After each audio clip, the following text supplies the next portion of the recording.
Hi guys, dito naman tayo uli. Kumalang tayo dito sa N4. Guys, bali isang buwan at 4 na araw ko na rito nakasalang dito. Meron pa akong 3 buwan na kasalang pa rito. Araw-araw. Kailangan mabuo ko yung 120 days na pagsalang dito sa N4. Guys, ah lahat ng sakit mo mawala raw dito pag tuloy-tuloy ang salang mo. Cholesterol, stroke, sakit sa kidney, lahat ay gagaling daw rito sa N4 guys. Kaya maghintay pa tayo ng 3 buwan pa ang buburin ko para malaman natin. Pagkatapos ay laboratory test tayo para malaman natin kung mayroon mataas ang sugar natin, mataas ang blood pressure natin, at kung meron tayong mataas ang cholesterol natin, kung mataas kung ang kidney natin kung okay pa ang puso natin. Diyan natin malalaman pag naka 120 days ako dito sa N4 pagsalang. Yan guys. Okay guys, sa 100 sa naka isang buwan, 4 na araw na ako rito. Ang nararamdaman ko, nawawala na yung manhid ng klase kong katawan. Unti-unti na siyang nawawala. Hindi na ako gaano nahirapan sa paghinga para pagsalang rito. Kaya mayroon pa akong 3 buwan pa na pagsalang dito araw-araw para doon malaman ang tuloy ng ating kagalingan.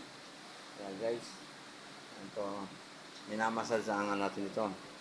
Ang likod natin. Yan, hanggang batok yan. Ito, merong gumugulong.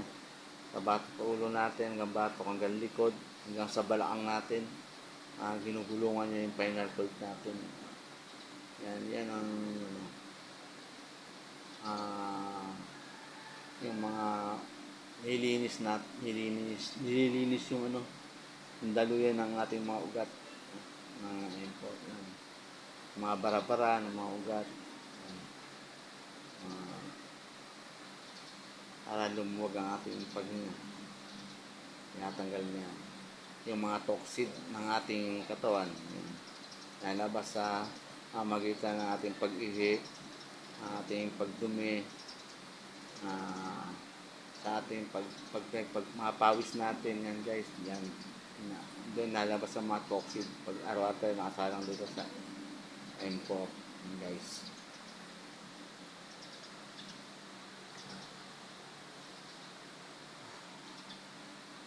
Ang sakit ko, may stroke. Yan. Dati hirap na hirap ako sa paglalakad. Halos na pag ako naglalakad nakatanggal yung sinelas ko. Pero ngayon guys, okay na.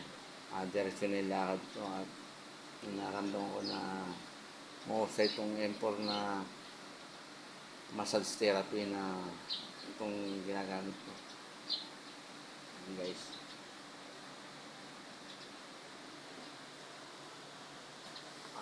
Guys, yan.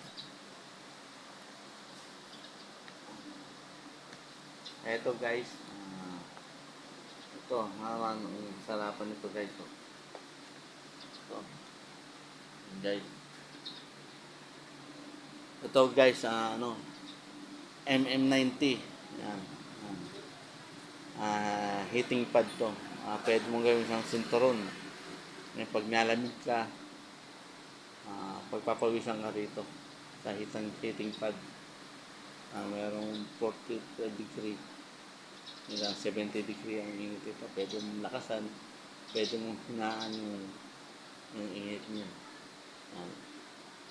Automatic to guys, kusa lang siyang namamatay ito. Yan guys. Kaya galing na tayo sa ibaba guys. Kaya tayo nakasalang sa E5 yung minamassage yung likod natin. Kaya dito naman tayo sa N4 na sumasalang. Yan guys. Sa loob ng isang buwan at 4 na araw, malaki ang pagbabago ko rito guys. Hindi na ako gano'n nahirapan maluwag na yung paghinga ko. Yan.